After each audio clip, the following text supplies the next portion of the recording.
Students, let us start on page number 37. Helen Keller and Annie Sullivan or Sullivan. तर या धड्यामध्ये central character Helen Keller आणि any सुलिव्हॉन हे दोन central character आहेत, मुख्य पात्र आहेत. हेलन केलर ही विद्यार्थिनी आहे, ॲनी सुलिव्हॉन ही शिक्षिका आहे. हेलन केलर ही अंध आणि बधिर आहे, तिला बोलता पण येत नाही आणि दिसत पण नाही. तिच्या जीवनामध्ये ज्ञानाचा प्रकाश निर्माण करणारी तिची शिक्षिका तिच्या सहवासामध्ये येते आणि तिचं पूर्ण जीवन बदलून जातं. म्हणून या पाठामध्ये वयाच्या दुसऱ्या वर्षी आजारपणामुळे अंधत्व बहिरेपण आलेल्या हेलन केलर यांच्या आत्मचरित्रामधील काही भाग दिलेला असून शिक्षिकेच्या सहवासानंतर त्यांच्या जीवनाला कशा रीतीने कलाटणी मिळाली याविषयीचं वर्णन या पाठामध्ये केलेलं आहे. पहिल्यांदा हेलन केलरचं एक कोटेशन दिलेलं आहे पहा, एक एक्सप्रेशन दिलेलं आहे. हेलन केलरकडून लिहिलं गेलेलं एक सुंदर वाक्य आहे. ते वाक्य असं आहे, knowledge is love, knowledge is light and knowledge is vision. म्हणजे ज्ञान हे प्रेममय आहे, ज्ञान हे प्रकाशमय आहे आणि ज्ञान हे एक दृष्टिकोन आहे, एक व्हिजन आहे. पाठ करा सगळ्यांनी आता. Knowledge is love and light and vision. Very important sentence is given here. Let us start on reading and we'll explain step by step. Helen Keller became ill at the age of 2 and was left blind and deaf. For the next 5 years, she grew up in a world of darkness and emptiness. She was afraid, she was alone, and without any anchor. This is the story of her meeting the teacher who would change her life. It means we came to know that the central character Helen Keller was ill at the age of 2. वयाच्या दुसऱ्या वर्षी ती आजारी पडली. And was left behind and deaf. आजारी पडली, त्या आजारपणातून ती नीट पण झाली, पण नीट होताना तिचं प्रचंड नुकसान झालं. ती पूर्णपणे आंधळी झाली आणि त्याचबरोबर मुकी पण झाली, बहिरी पण झाली. For the next 5 years she grew up in the world of darkness and emptiness. तिचं जीवन अत्यंत अंधारमय बनलं आणि एक रिकामं जीवन बनलं. अशाच पद्धतीमध्ये 5 वर्षाची ती झाली.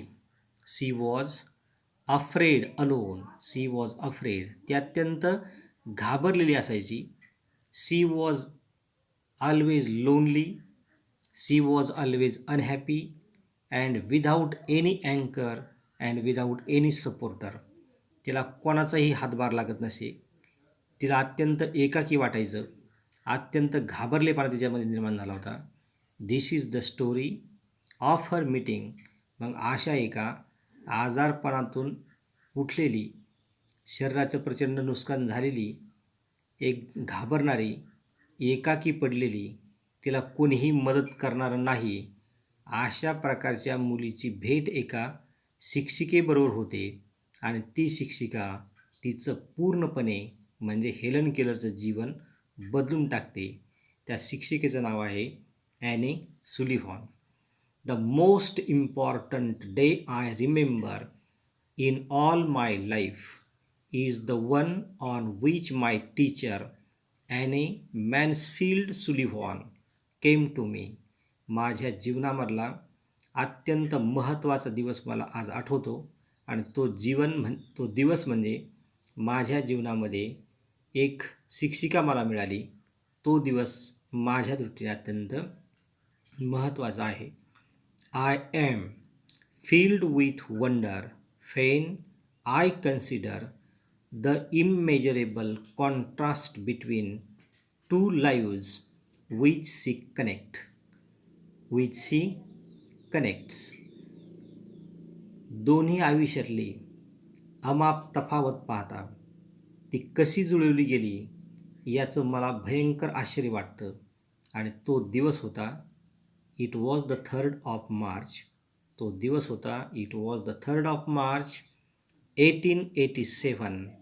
3 months before I was 7 years old.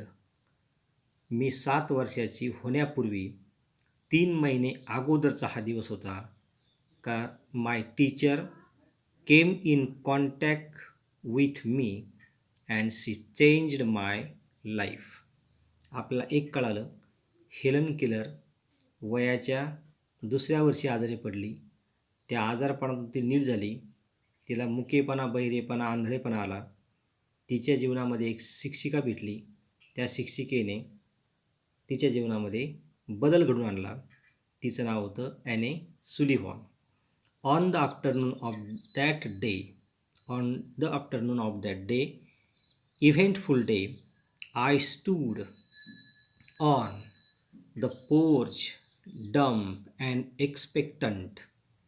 It means Helen Keller stood on the porch. Helen Keller आपल्या घराच्या ओसरीमध्ये उभा होती. This day was very wonderful or eventful day. She was expectant. It means she was looking forward. ती कशाची तरी मदतीची अपेक्षा करत उभी होती. कुठं तर पोर्चमध्ये. I guessed vaguely from my mother's signs and from the hurrying to and fro in the house that something unusual was about to happen. आज काहीतरी वेगळं घडणार आहे. कारण का तिच्या आईच्या आज काहीतरी वेगवेगळ्या खुणा होत्या.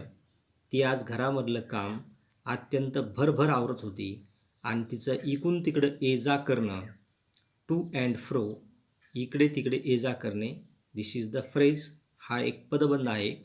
TO टू अँड फ्रो, मागे पुढे इकडे तिकडं जाणे.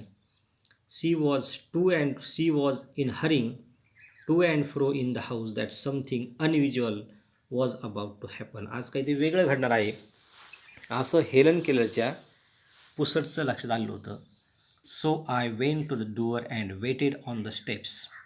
The afternoon sun penetrated the mass of honeysuckle that covered the porch and fell on my upturned face. My fingers lingered almost unconsciously on the familiar leaves and blossoms which had just come forth to greet the sweet southern spring. I did not know what the future held of marvel or surprise for me. Anger and bitterness had preyed upon me continuously for weeks, and deep hunger had succeeded this passionate struggle. There was a vagueness in the life of Helen Keller. That's why she was very disappointed. There was anger in his mind. There was great bitterness. Bitterness, कडवटपणा, निराशपणा. It means disappointment was there in her mind. And she was preyed, PREYED, and she was preyed upon, चा बळी ठरणे किंवा चे भक्ष ठरणे, upon me continuously for weeks. आणि काही आठवड्यापासून मी या सगळ्यांची म्हणजे रागाची, उदासीनतेची, निराशाजनतेची शिकार बनलेले होते. त्यामुळं माझ्या जीवनामध्ये लंगर, LANGUOR, लिंगर मीन्स ग्लानी येणे, भोळ येणे, उदास वाटणे किंवा चक्कर येणे, had succeeded this passionate struggle. Have you ever been? Have you ever been at sea in the dense fog when it seemed as if the tangible white darkness shut you in awe, and the great ship, tense and anxious, grasped her way toward the shore with plummet and sounding line, and you waited with beating heart for something to happen. I was like that sheep before my education began, only I was without compass or sounding line. जसं एखादं जहाज समुद्रामध्ये इकडं तिकडं इतस्ततः भटकावं त्या पद्धतीने त्या पद्धतीचं जीवन हे हेलर केलरचं बनलेलं होतं. देअर वॉज ग्रेट अँझायटी चिंता in her mind. That's why she was grossed in her way.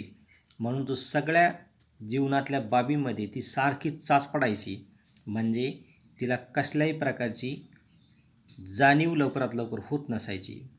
Her life became monotonous, her life became dull, but and her life was without compass just like the ship. एखाद्या जहाजाप्रमाणे compass नसल्यानंतर, compass म्हणजे होकायंत्र नसल्यानंतर, स्पष्ट रेषा sounding line नसल्यानंतर ते जीवन जसं राहतं जहाजाचं, त्या जहाजाच्या भरकटलेल्या जीवनाप्रमाणे हेलन केलरचं जीवन झालेलं होतं. पान नंबर 37 भाग आपल्याला कळाला असेल. ध्यानपूर्वक ऐका, माझ्याबरोबर वाचण्याचा प्रयत्न करा आणि मुख्य मुद्दा स्पेलिंग पाठ असल्याशिवाय हे समजणार नाही.